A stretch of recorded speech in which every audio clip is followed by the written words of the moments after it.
When did you guys do an escape room? I don't think I was we went to there. Colorado, like Oh, 7 years ago Super or Bowl. something. I would love an escape room. I think it was like I'm not 2017. particularly good at it or anything. I would we were love a way well-made- too high, and we It wasn't a good escape room. It wasn't a good escape room. We were very high, and I think all of us lost interest. That's their fault, not ours. There weren't like dungeons or chains on the wall. It was kind of just like escape this Manila boring office room. It was bullshit.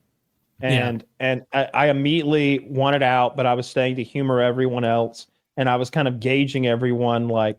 And at a certain time, the temperature of the room was that most people were kind of done with it, and then I just sat down because I did. You were terrible for morale.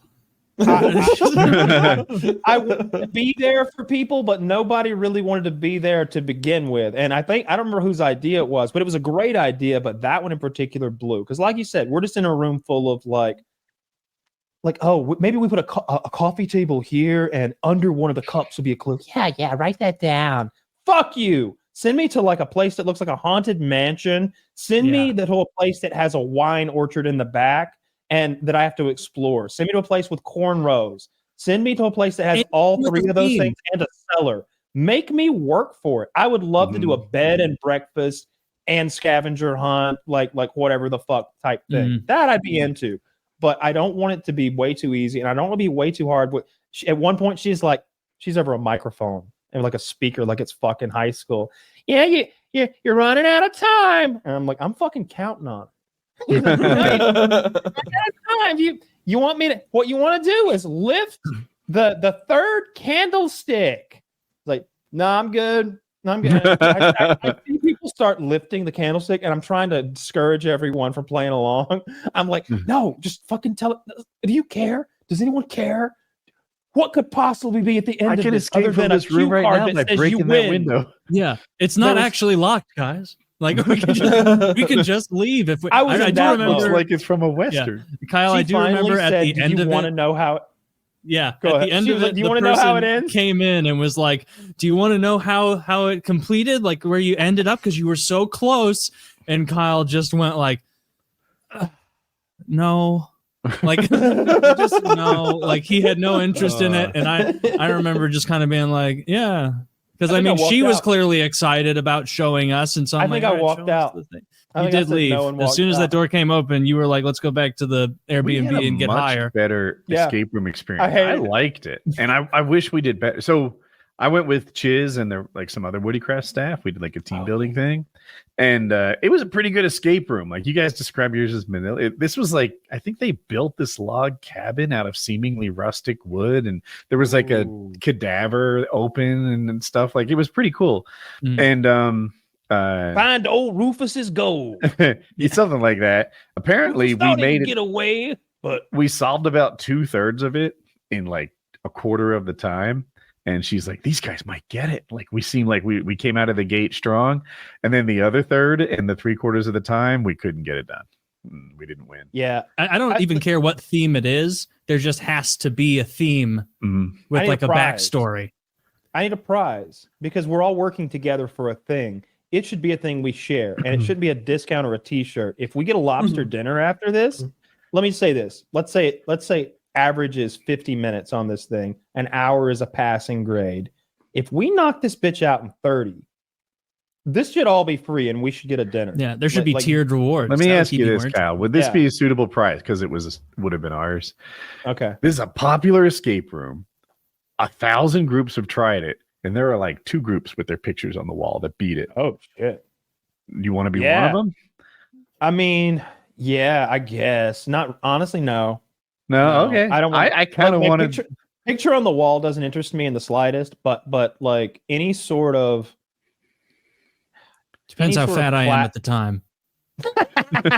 Sure, that I suppose. Yeah, let this moment I'm in good shape. I didn't get that with the picture. I thought it was you were choosing between a meal and a picture. Oh, no, I don't have my big fat mug up on there. We'll go like, wow, that fat idiot did it. Why can't we? Because I'm not going to work hard to get my picture on their wall because I don't fucking care enough to care. Because I don't care that those pictures. Did you look at the flags and like, oh, Look at It's him. just a trophy. What was he thinking in that moment? In that moment. Like, no, nobody cares. He was thinking, lift the third candles. But if we won, he was thinking, look under the bottom. I'd need a prize. I need a prize or something, or somebody to beat. You know, we're all working together for a thing. I need another team to beat.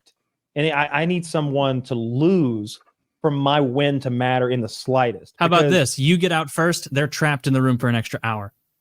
In their mirrored room. Your group gets out first. Fucking game. Now everybody's trying because you're going to straight up miss dinner. So like 6 teams are working, and every time a team loses, 15 minutes mandatory added to everyone's stay. Oh my God. No, every time a team wins. Oh, every time they win. And do stages? Yeah. So it's like all right, now we're doing the vineyard. Losers. This portion is the vineyard. Old Mr. Taylor has hidden a bottle of wine. Blah, blah, blah. And then like they think they've got the clue, but they take off into the vineyard, but they don't listen to that last second like your teacher from middle school. And it's like, disregard everything above. Here is the bottle you win. Like one of those. I always expect one of those. And then I've never had that happen. I always read all the instructions. I've stayed at the end of every movie hoping. Never once have I been rewarded by you stay to the end, Kyle. You read all the instructions. You don't have to do a test. Get a 100. No one ever did that to me. But I heard that story in like 2nd grade. And so I think that's just a lie they tell you. So you read instructions. It is total fibbery. They're not actually doing that. Wendigan, have you done an escape room? Oh, yeah. That's typically if I'm like hanging out with a group of friends and we're in a town or whatever, we'll go do one. I've done several. Ever be one? I don't think I've ever lost one. Typically, I'm in a group of like 5 or 6 people. The only one I technically lost was there's one we did in Cincinnati, and we got to like it was like a serial killer's house, I think was the theme. So like you found like murder weapons and stuff. There was one part where like I was in another room and I pulled a lever and I heard one of the girls in my group scream in the next room. And what had happened is when I pulled the lever, a skeleton dropped out of the ceiling and landed on her, which was very funny. But we got to the last step and we opened up a box and there's nothing in there. And then the timer ran out. There's like 3 minutes left. And we're like, okay, I guess we lost. And then the woman steps into the room. She was like, yeah, the key to the last door was in that box. We forgot to reset it. Here you go. And then I took the key and just opened it. And it was like a button that was like, you win. And I'm like, oh, okay. Well, I still won. That still counts. That's a win. We got the box open. So yeah, that's I haven't lost administrator error. Yeah, exactly. I can get frustrated with that stuff too. Like in video games, like I really don't like puzzles most of the time. I've got to really care about this game if I'm going to sit here and turn knobs and pull candlesticks and try to figure it out. Baldur's Gate was the first game in a long time that I gave a shit enough to do all that stuff. There's a lot of that in there. Well, the problem with like puzzles in games is often I feel like you bastards realized you didn't have enough content, and so you added like annoying little things here to slow me down. Like, this isn't fun.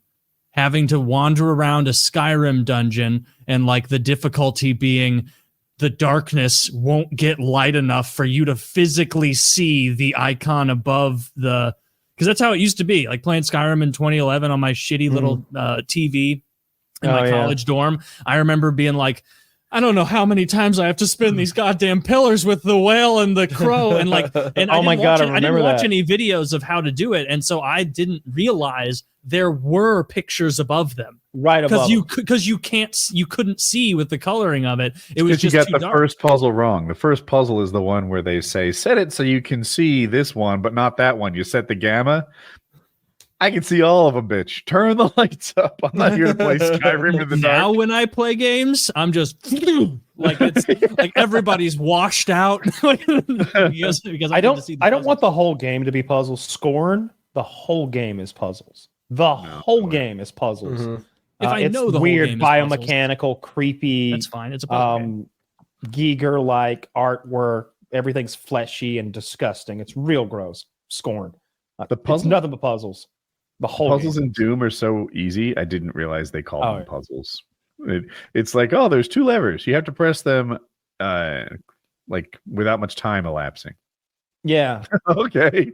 That's the world's easiest puzzle. Some of the secrets are hard to press X twice. You got it.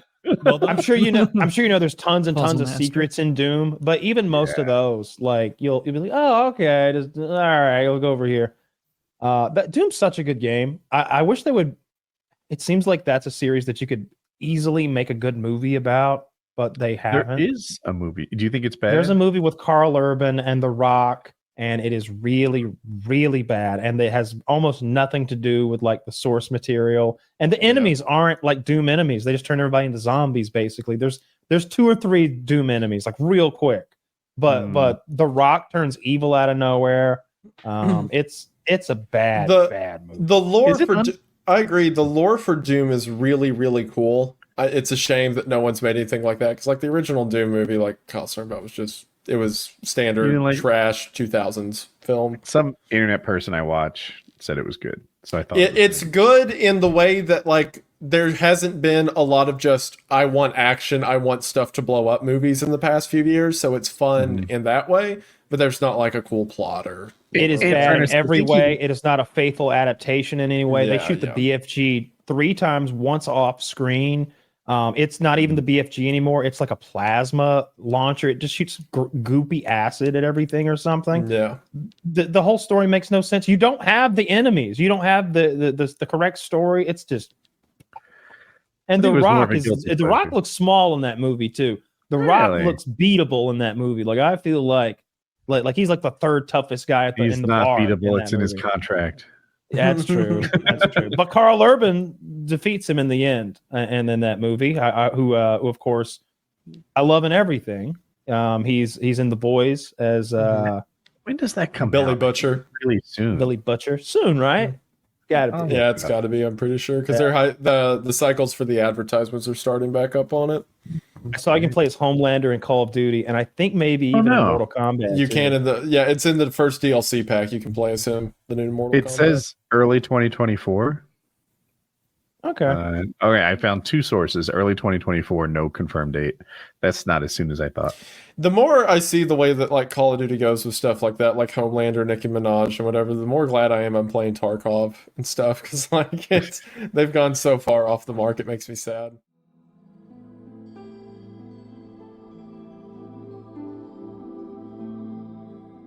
Riding roller coaster. He ended that roller coaster 4 IQ points lower than when he started. Yeah, you can't be passing out 6 times in a minute. No, I watched a similar one. He wasn't on a roller coaster. It was like a chair with 2 people in it. They want a giant bungee that they pull down and spring up, and it goes up like 5 stories. Like it's gigantic, and he passes out as it's surging through the air, and he's out for he was out much longer than this guy, and he comes to, and he's like, "Oh no, never again, never again, never again." That was his big takeaway from riding the giant swing. He never wanted to do that again. I don't usually take pleasure in other people's misery, but somehow these passing out videos seem like fun. Oh, he got on the roller coaster on his own. He knew.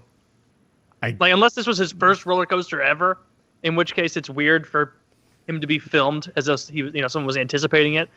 But what's weird is actually why were they filming? Environmental not environmental, like atmospheric thing is how you vomit on planes, but you don't vomit at all flipping around on a paramotor. Yeah, it's sometimes I do get sick on a paramotor. I'll do a cross country thing, and it just it's midday and it moves me around too much. I don't get sick. I just feel bad. But I really think it's a loss of control thing and like a loss of vision thing. When I'm in the airplane, when I'm in the back seat of a car, like I can't see what's happening, and there's this disassociation between what I'm feeling and what I'm seeing. Whereas like when I'm flying a paramotor or driving a car, they're associated and I don't get sick.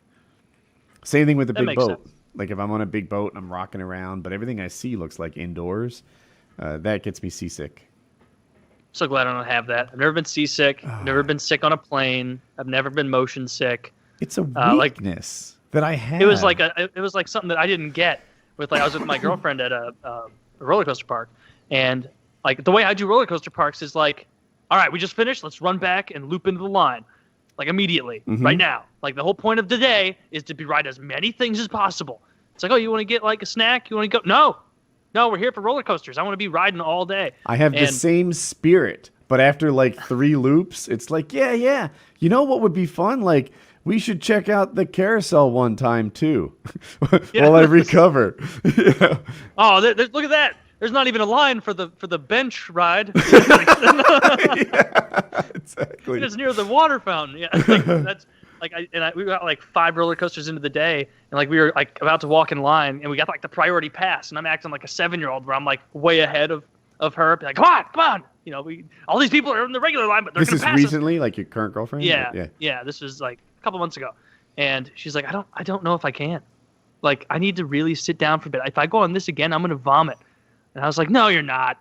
She's like, yes, I know I will. And I'm like, all right. Well, then I'm gonna go. Yeah. You know what you might enjoy? I don't think I abandoned. I bet you'd like this. I bet you'd like watching me ride roller coasters.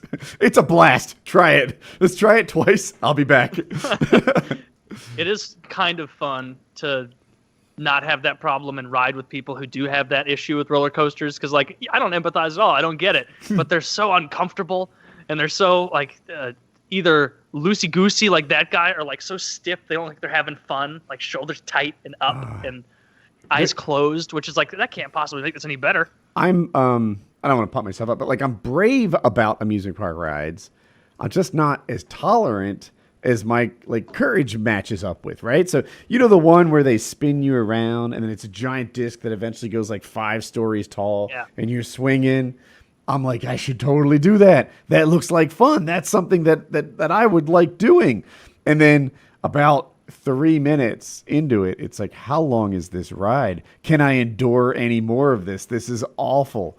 That's my experience. I don't like those spinning rides are. Like it goes from very little fun in the first 40 seconds to how long are they? Did they forget us in here? Like, please take us down. Like, I want a roller coaster. I want to like feel and see the spanning of distance. Like, you've got an idea of your speed. Then, like, that's why it's fun. Just spinning, it's lame as shit. Roller coasters. I hate spinning. If you don't go on them all the time, like I don't think I've been on a roller coaster in 10 years. So when I get back, it's like, wow, these have gotten better. You know, the newest one is always like. You know, if you go to a big park like Universal or Disney World or something, Six Flags, they're usually trying to build world-class roller coasters. The new one is better than anything you've ever been on, if it's been a while. I don't do the spinning rides at all. Anything that goes in a circular motion, I refuse to do. I will get sick. I will vomit. It will ruin my fucking day, and it won't be that much fun at any point during the ride. I love roller coasters, like wooden coasters, metal coasters, fucking electromagnetic coasters. Like I like it when they get cute with the seating. Mm-hmm. There's Superman the Ride here in Atlanta where you are in the Superman position. You get in, it locks your chest in, and then it tilts you forward, and now you fly. And if you wait, if you have the pass and everything, you know, you get in the very front coaster. So now there's not some asshole right in front of you. You are in front, and you have that visual of being Superman, which is cool. There's one where you stand up. You're standing, and it locks you in a standing position, and it does like this weird back. I can't explain it. It does this like the back flip, and like when it comes down and it's at the bottom of the loop-de-loop, it like I pass out every time. I go unconscious for maybe two. Why do you keep going on it? It's fun. You know, need some video of this, Kyle. I promise we won't put it online and laugh. You know, you black out for 2 seconds and then you're back. And it's just in that one part of the ride. Every time I've ever ridden it, it's called the Georgia Scorcher, maybe. I can't remember. But it doesn't. Embarrassing to pass out? No, like nobody knows. Okay. You know, I just black out and then I'm back 2 seconds later. I've been choked out a couple times, and I don't know why. Sorry to interrupt your story, but my reaction, which doesn't make sense intellectually, is to be embarrassed. Like everyone's laughing, everyone knows something I don't know, and I'm really out of the loop, and that's how I feel. Seems natural. The other kind of ride that I like a lot, and it's actually the one that scares me the most. They have this thing in Atlanta called acrophobia, which means the fear of heights. If you remember in the episode of It's Always Sunny when Dee got her like braid ripped out of her head, there's this ride where you sit in it and you're kind of in like a bicycle seat kind of thing, and then some shoulder clamps come down over you, and you just go straight up. You go straight up 200 feet roughly, and then it tilts forward, so you're kind of almost facing the ground, like face first. And then the operator starts messing with you. The operator's like, all right, blah, blah, blah. Welcome to acrophobia. It's the highest point and blah, blah, blah. We're up to 225 feet. And mid-sentence, he drops you. There's no warning. You're just gone. And the thing doesn't start, it's got an electromagnetic brake. So it's incredibly good at breaking this enormous amount of people and machinery right before it hits the ground, but in a nice controlled way. It's not a jolt. It's full speed for like 95% of it, and then and you're on the ground again. But it's fucking terrifying. I love that kind of ride. That is my favorite kind of ride in the world. Yeah. I've been on some, like the operator mess with you. I see ones where they mechanically mess with you, right? Where like you're up at the top, you're looking down, you don't know like what the fuck, and then it falls 4 inches. And like the Tower of Terror did that. Yeah. Does it? Yeah. Yeah. The one I'm talking about was more of a chair, like outdoors. But yeah, it'll fall 4 inches and you're just like, oh. Okay. And then it drops you for real. And usually there's a couple drops along the way, like Tower of Terror, to make the most of the altitude. But yeah, that kind of ride is, I don't get sick and I get all the thrill. Yeah, for sure. I don't like those ones. Like I'll do them, but I've never like, oh yeah, the fall ride. Like I just like going really, really fast on roller coasters. That's why the Top Thrill Dragster at Cedar Point is the most fun roller coaster I've ever been on in my entire life. Like you go so fast the first time you ride it, and so quickly. Like it also uses magnets to accelerate you, and you hit like well over 120 miles an hour over the course of no time at all. Like not at all. And it fires you straight up in the air, like 400 feet, doing a couple spins, and then you see the whole Great Lake, and then you go straight back down, and it's over in less than 30 seconds, but it's a blast. What's more fun, getting pulled up the first hill with a chain as you anticipate and hear the clicking and clacking, or going up the first hill as part of the ride electromagnetically? I like both. I really do love fun. roller coasters. It's one of my favorite things in the world. So like I appreciate the old timey wooden coasters because they're different. They're definitely different. They're rougher. it's a different feel. But I really like. Yeah, so it can be a rough ride. It's mechanical. It's old timey. Yeah, and I love that a lot. But I like the ones that fucking ramp you up there, and now it's time. Like I like it all. I love roller coasters. Yeah, I do too. Mm-hmm. But the anticipation, the click, click, click, click, click, click, click, click. That's fucking classic. Like I often have changed my mind about 50 clicks into the click, click, click, click, click. I'll be like, I think I would opt out of this right now if I could, but I'm 8,000 feet up. I don't. There's no way to get out of this.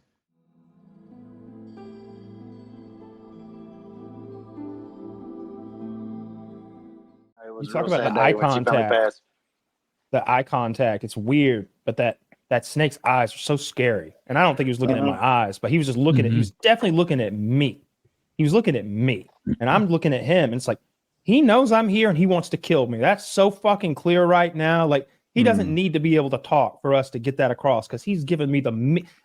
He's just like growling. If snakes could growl, his tail. Oh yeah, and the plan was for me to handle it on video. So they're like, "This is the snake you'll be handling tomorrow." I'm like, yeah. Good thing we didn't like bitch out and get a little one, huh? I like that you guys like. Are we gonna shake him up, make him good and mean like this tomorrow too? Like, what the fuck is going on, guys? So like, why is he so angry? Did you been telling him that I've been talking shit, like hyping him up for this? And that night in the hotel, I had a nightmare about the next day that it bit me right here, like sort of between your thumb and your forefinger, like back of your hand, and that I lost that part of my hand that it rotted out and I lost it. That'd be cool. And the next day I was like, I'm not gonna fuck with the snake. I'm not handling the snake. Just so everybody knows. Yes, I have pussied out. No, I will not be handling the snake. You saw that as like a premonition. Yeah. I'd have done the same thing, man. Yeah, I don't mess around with that kind of stuff. If you have a dream about something like that, like, look, I don't believe in magic and horse shit and anything like that, but I'll tell you, my cousin dreamt that they were jumping off this quarry into water. They were doing it regularly. He had a dream that, somebody died. He's like, I don't feel like going today. I dreamt somebody died. He said this to us. Me and my dad were sitting there. It's like, yeah, don't go there. That shit's dangerous. We've been telling you. Kid died that day. Kid died that day. Oh, wow. Fell in there, his head was in water, drowned. Yeah. At the quarry. Was it related? No, heart attack. He was just having a picnic at the quarry. Yeah, He brain jumped in, hit his aneurysm. head, and fucking drowned, dude. You jump in quarries and shit. Yeah, don't jump in I can't. quarries. They're full So of I rocks. could. There's no way I was going to tempt fate that hardcore and grab that fucking thing that's evolved for the last 80 million years to destroy me. They're so scary to look at. Emotionlessly too. That's what I would be nervous about a snake, is it can be cool forever and then just not be. Like I saw this online photo. This was a few years ago, but it was some viral picture someone probably put on Twitter, and it was like a snake owner who was like, my snake is the sweetest constrictor around. Every day she lines up and lays right next to my son, my 3-year-old, and would never mess with it. And someone, like, most comments were like, oh, what a gentle creature. And one person was like, hey, I don't want to rain on your parade. It's doing that every day to see at what point it can consume your child. It's laying next to it to see how much longer it needs to get. Like, apparently they do that. They will like line themselves up to something long ways to see if they are able to consume that.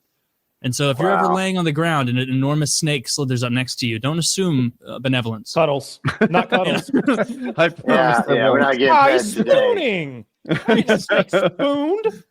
Yeah, it's spooning me. It's spooning me hard. It's forking me now. It's forking me. Yeah, that would be a horrible way to go. I'd rather get.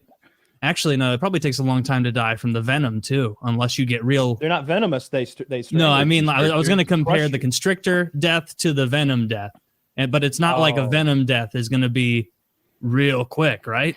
It's I mean, some of those, like those bushmasters and some of those snakes, like I was in India one time, and they told us to like always check your toilet for cobras before you get, and you know, and I mean, the toilet cobra sounds like a joke. I made my buddy Travis Bell and I have a joke about a toilet cobra. That's something entirely different. Yeah. But apparently at some point, the cobras in the cities were getting really bad there. So the government issued like a bounty on dead cobras.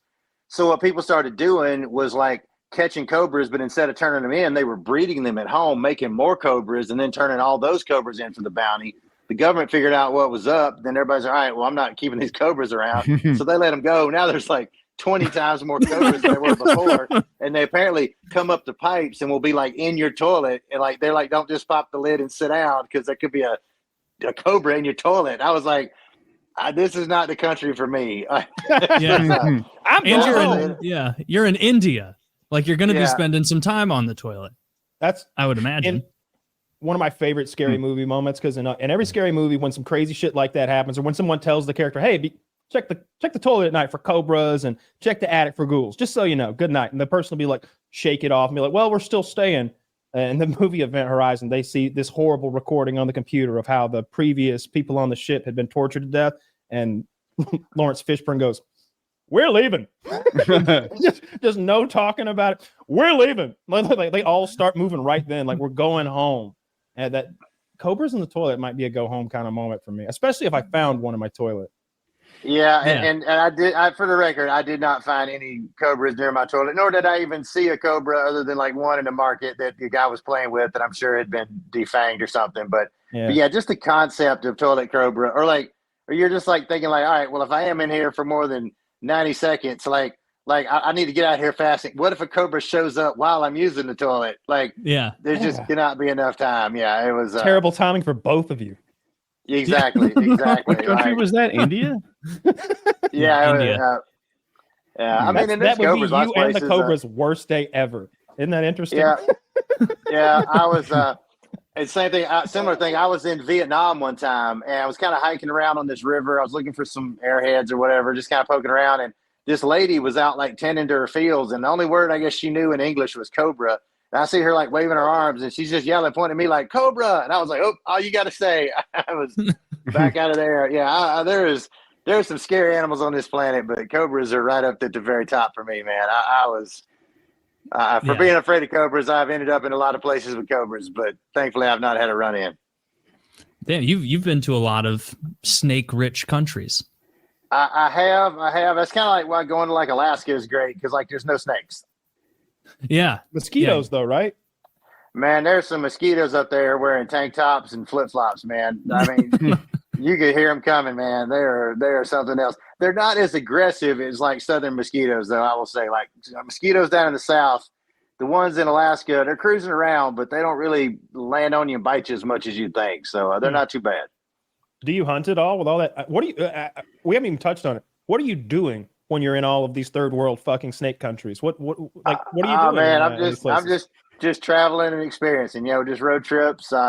I love getting road trips. I've taken road trips in 59 countries and 49 states, Arctic Circle in 4 countries, every hemisphere.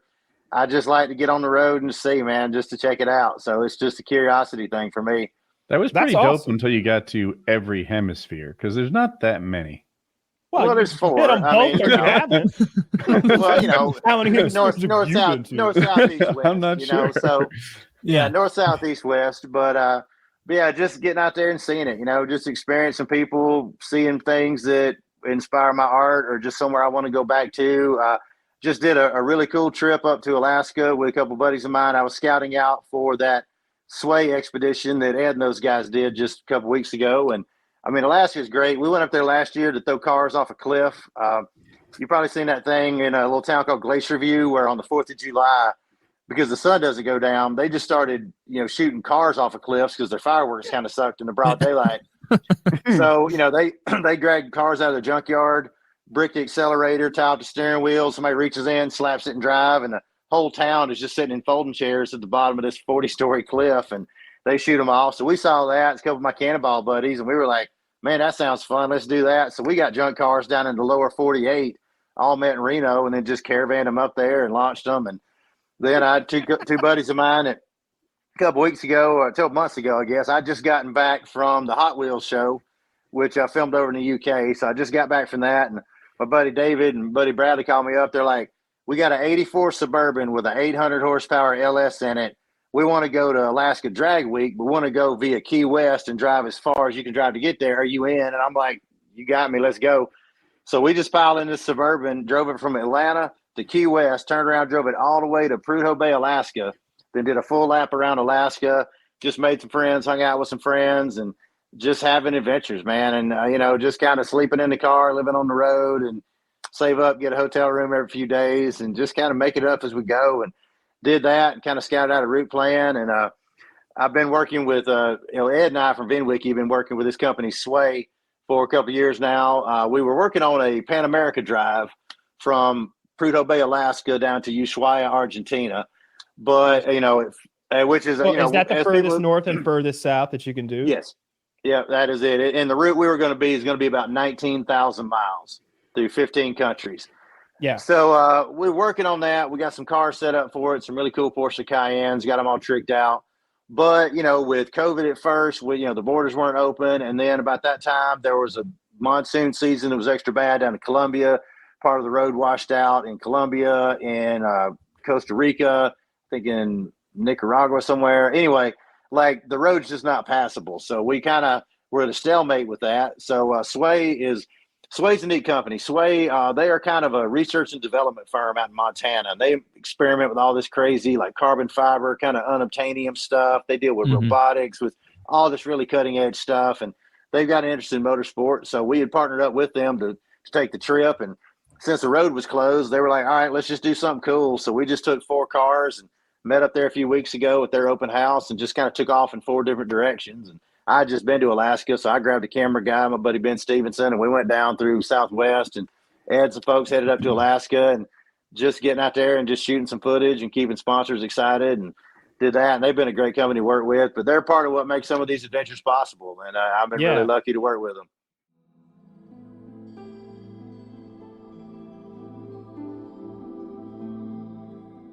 Oh, everything's better while you're masturbating. Mm-hmm. Driving. Yeah. I'm actually going to go ahead and interject there. And I think sex is absolutely horrible while high. It's like one of the worst experiences I've ever had. Really? Was being absolutely. I last longer and it like feels better. No, that was the problem. Like it was, it was like a fucking out of body experience. Mm-hmm. And that's what I'm going for. It was like frustrating for both me and the partner. Cause I was like, I don't know why I said it like that, like my wife. I know. I was like, because I was like, it was like out of body. Like I was like, whoa, she's really going to town on that. And I was like, oh, that's me. And it was, I couldn't even. There was no fucking like sensory loop. You know what I mean? Yeah. And I couldn't like feel a fucking thing. But I was like, really fucking high. I think that's what it was. Yeah. Do you like regularly smoke, or is it like a once in a blue moon kind of thing? It's the legality in my state is so like every time you're in Colorado or California, you'll smoke some. So yeah, when it's like every that, night I go to Colorado, I sneak across the border. You joke, dude. I'm such a fucking fiend. Like after I got off probation, I went on this like 2-week smokecation to Colorado with my buddies. But then when I got back, I was like back to Delta 8, which is like the legal shit that we have in Georgia, which is okay. I found better like legal. You a Georgia boy? I am a Georgia boy. I'm North Florida boy. We're right. I'm 30 minutes away from the border. Football rivals. Okay. Down around Tallahassee. Football and stuff. Yeah. Yeah. But anyway, I drove to fucking Illinois one week to go get stoned for like a 3-day weekend. And then on the 7-hour drive back, I was like, I might have a problem. If you drive your problem is Illinois is too far away. If I told you like I need a drink, I'm driving to Virginia for a beer, you'd be like, Taylor has a serious problem. Like he's drove 8 hours for a bottle of vodka. But see, I made a week. I did it like a soccer mom has her 5 glasses of wine. I made it like a whole event. I'm like, oh no, I'm going to spend a 3-day weekend with a friend over on the lake in romantic Southern Illinois. Yeah, that's kind of a problem, I would Well, say. yeah. If you travel any distance for something, you want it way too much. Yeah, it's probably true. I really do enjoy being stoned though. But yeah, there's the Delta 8 stuff and all the other like variants that we've got legal for now for the time being. Really strong. Legal. At least I hope so. At least that's a substance, so it makes like rational sense. My co-host has this obsession with bidding on estate sales, and it's based out of a town that's like 2.5 hours away from him, and he's constantly winning shit that you don't fuck. And we actually got into a fight during an episode about this shit because like you only get defensive and angry if something is actually true. But I was like, dude, you were like buying opal earrings and shit. Your ears aren't pierced. Like you don't need this stuff. He bought a fucking taxidermy boar head. The ears falling off. It looks like a zombie. It's all patchy and shit. It's been gnawed on by moths. And I'm like, yeah, every week you have to make this like 2.5 hour drive to the city, pick up your dog shit that you bought from some dead person, and then drive 2.5 hours. It's not worth it, dude. Like going for earrings you can't wear. That's a waste of time. It's a problem. At least you went to Illinois to, get high or something. But is he making money? Is he reselling it at a profit? I can't imagine. No, he's a streamer, so now he just has this patchy little boar head behind him and his opal earrings, which I guess is kind of cool. I don't know. Is he like I like the idea of looking at estate sales though. That does sound kind of fun. Like maybe gym equipment.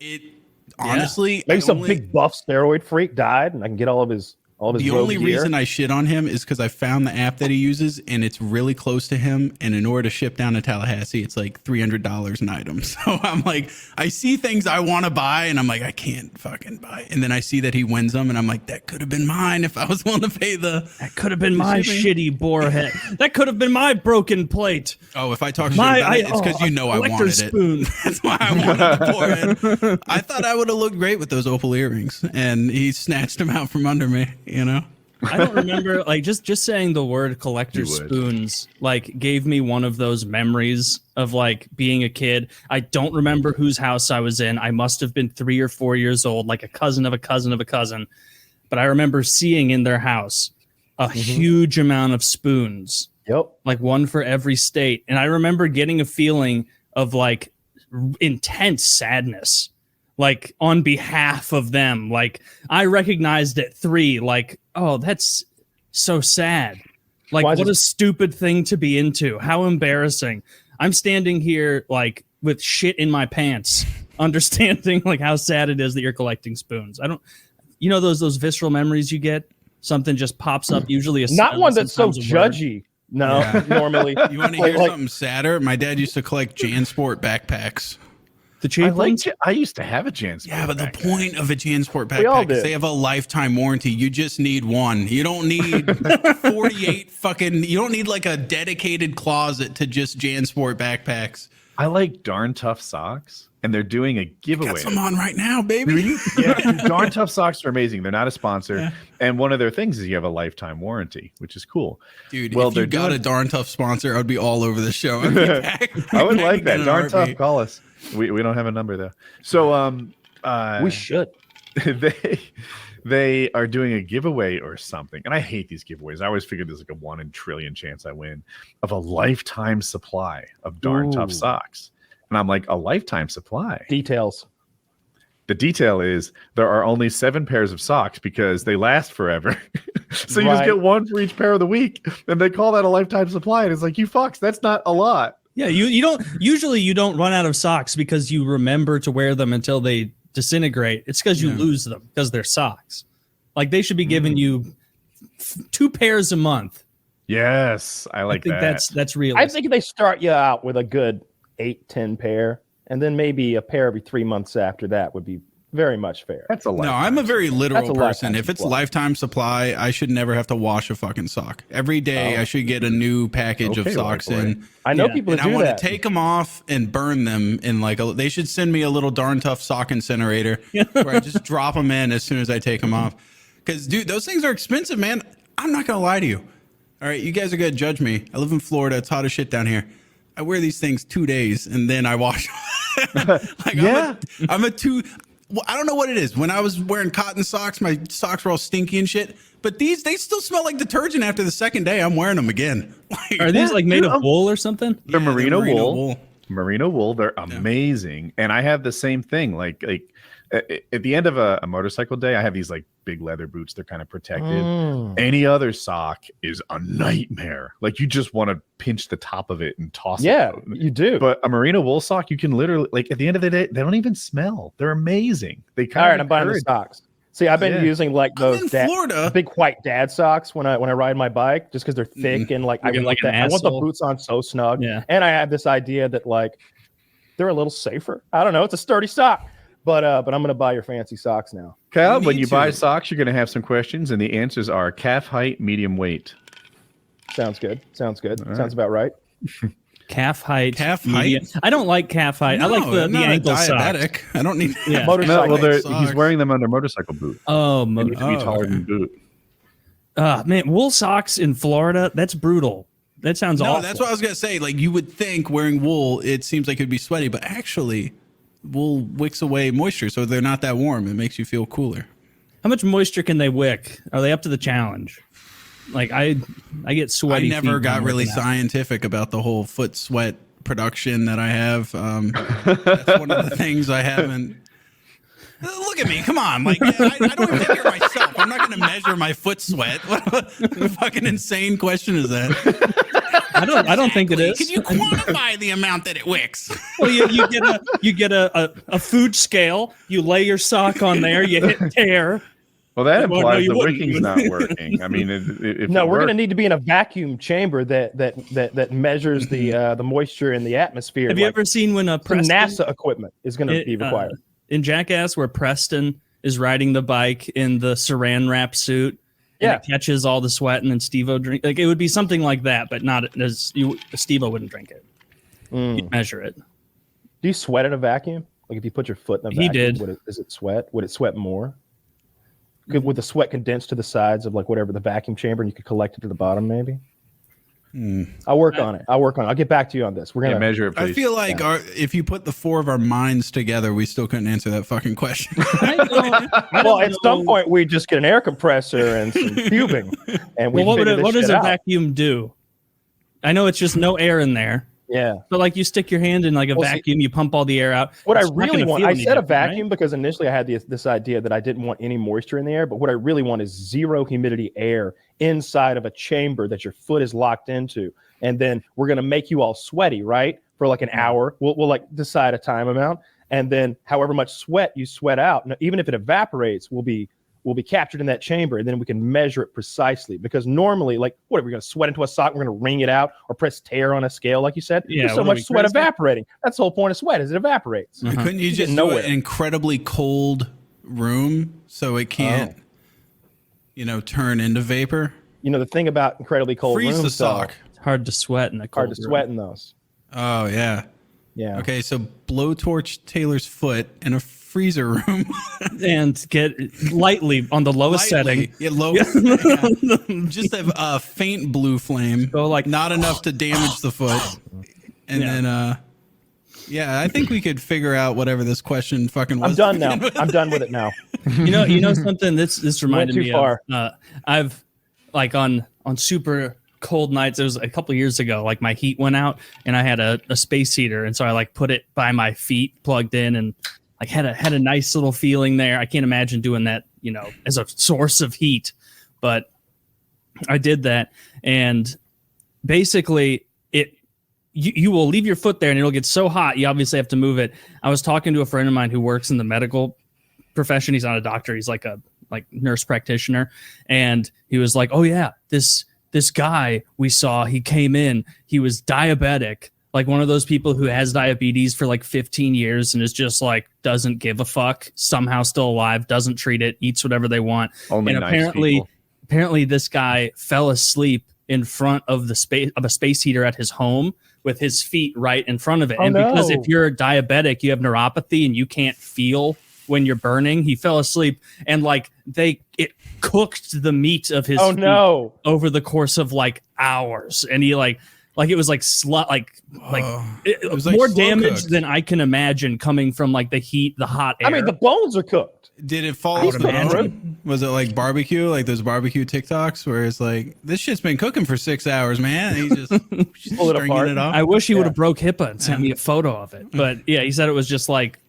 bright red, like blistered, medium like the red. most severe blisters you can imagine. Like, first of all, like if you have diabetes, do something about it. They have medicine. The people that walk around with like open sores and shit, not even bandaging them. I've seen going blade mode. Yeah, do you have the beatus? Do I have the beatus? Yeah. No, I don't. No, but if you like let it get to that point and just and walk around like a fucking leper, like I not only pity you, but I also kind of hate you. I'm like, I'm feeling a little targeted. You? Why? Do you walk around with the beatus wounds open and gaping and oozing? I've seen that before.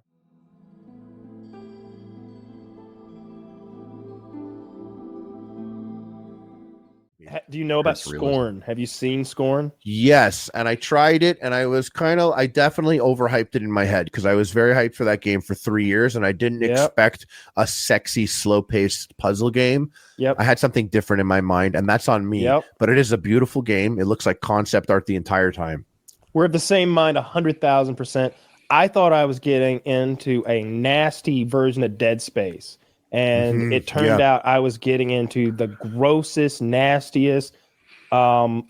Giger turned loose puzzle game ever. It is first and foremost a puzzle game, right? And it is as much a puzzle game as it is a horror game, and it has a very, very weird art style. If you're familiar with H.R. Giger, he designed the alien from the Aliens movie. They tempered him down, and they ended up with the xenomorph. The xenomorph he drew had like sexy dick sucking lips, and like it was wild, like it was very sexy and like evil and like a succubus alien monster. This game is full of the weirdest, nastiest visuals I've ever seen. It's just all sorts of bizarre shit. I still can't tell you exactly what the game's about, and I've played hours of it. You're essentially in some parallel dimension in a biomechanical fortress, underground / maybe ship, where we create humans out of eggs to like, but the life is like meaningless. It's more of like a human producing farm, and I don't know what we're doing with the bodies. Like they seem so useless. Like it's like their bodies are thrown aside like wood chips everywhere, and I don't know what they're doing with the bodies, and everything is shaped like a cock or a pussy, and it's weird. And when you get into combat, the gun is this gross thing you have to like like put your coolest part disgusting- though. I love that gun. Ugh. It was really cool. The guns were what I saw in the teasers years ago, and they're like not ooh. the best part of the game. At the end of the Not day. only that, it's not a shooter. You're not. I watched somebody's video, and they were like having a hard time, dying a lot. I fired the gun twice in my playthrough. I died twice in my playthrough. You're doing it wrong. And I was like, oh, that's right. It's a puzzle game, not a shooter. When you see an enemy, you should think he doesn't want to fuck with me. This is like a bobcat walking across the street. Sure, I can go pick a fight, but I could just take one step back and he's going to keep walking across the street because he has no interest in us as the player. Right. Because he's a fucking weird parallel dimension Wookiee monster that wants to go in that wet wall over there and wiggle. It's a fucking gross ass. But if you shoot him, he might attack you. He will absolutely attack you and probably kill you because your gun is weird. Everything Everything's sounds like weird. it's a bait. It's to trick you into using the gun when that's not even the point, huh? Yeah. It's a weird. It's better to watch videos of that than to play it. Although it is free on Game Pass.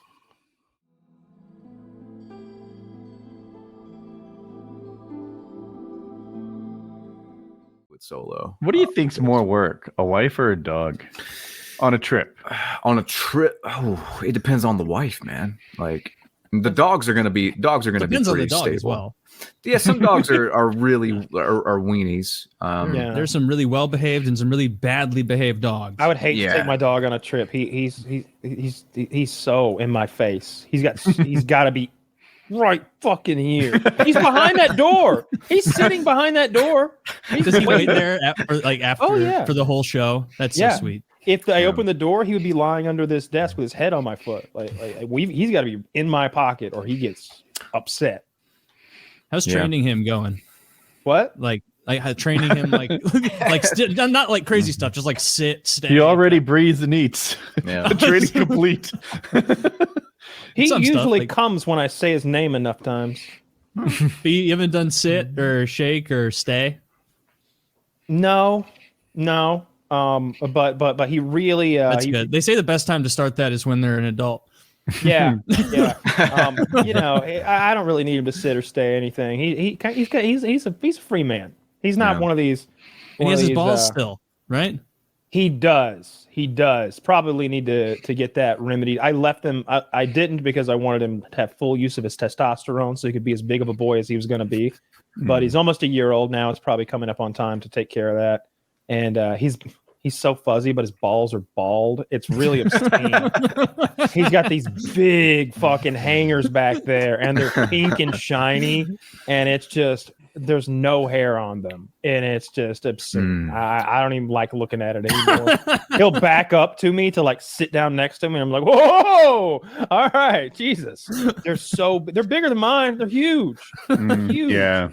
You My need to Great take Dane him had away. giant Poor balls. Great Yeah. Danes have big sacks. Fucking But they soft gotta balls. go. But if Chimps nothing have else, gigantic balls. Do they? Yeah, they have The little dicks, right? Little tiny penises and gigantic balls. I read about chimps and gorillas fighting in the wild. The chimps won. Yeah, the numbers make sense. Yeah. Oh, you knew this. I forgot Taylor's a subject matter expert on primates, but He's the chimp man. somewhat. He's the chimp man. Call me the yeah. man. They would just like 12v4. Yeah. Would you call him a proctologist? a primatologist. A primatologist. I like Well, that. I'm both.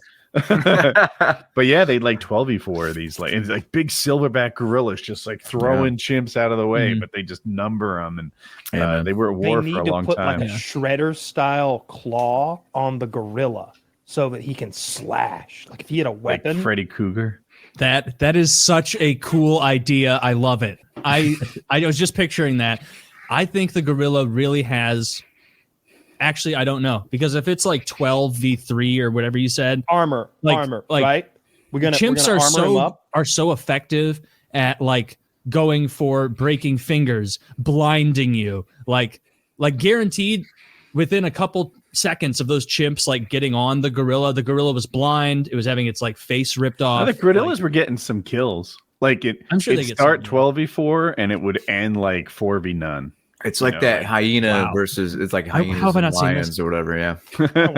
It wasn't a video, it was an article, and it happened like over the course of years. Like it wasn't a one-time conflict. It was a war. It was like Yeah. That's You know really about cool. this too. Yeah, there was an ongoing war between chimps and gorillas. That's Damn.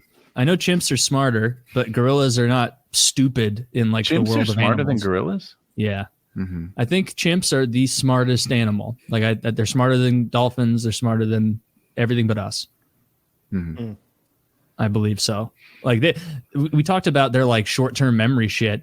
It's better than like any person's. Yeah, they do that like twist it, bop it, squeeze it game, and they're so goddamn. I can do like 6 levels in. They're going 12 deep. The internet has chimps at third. I'm gonna make a sub that you control with Third? bop it. Yeah. Bop it. Twist it. Sink it. No. Bop it. Twist it. Pull it. Everybody's just freaking out. Bop it as a summary control is my favorite joke of the day. Captain, you're sinking too quickly. Pop it. Pull it. Twist it. Says the 19-year-old passenger on the submersible didn't want to go and was terrified, but agreed to do it for his dad on Father's Day. No, dude, that is sincerely heartbreaking. That's shitty. Yeah, that's horrible. Yeah. What about that one guy though, whose stepdad was down there, and he was like at Blink 182, just like, "Hey, I'm all about the Blink. That's all I know." What? They were like, "Dude, your father's at the bottom of the Atlantic. Why aren't you there?"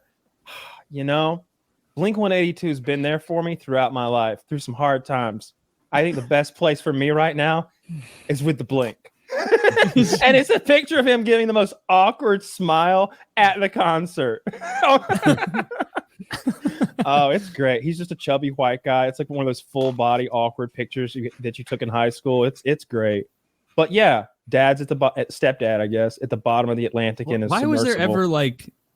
Why did everybody agree to pretend these people have been alive this long?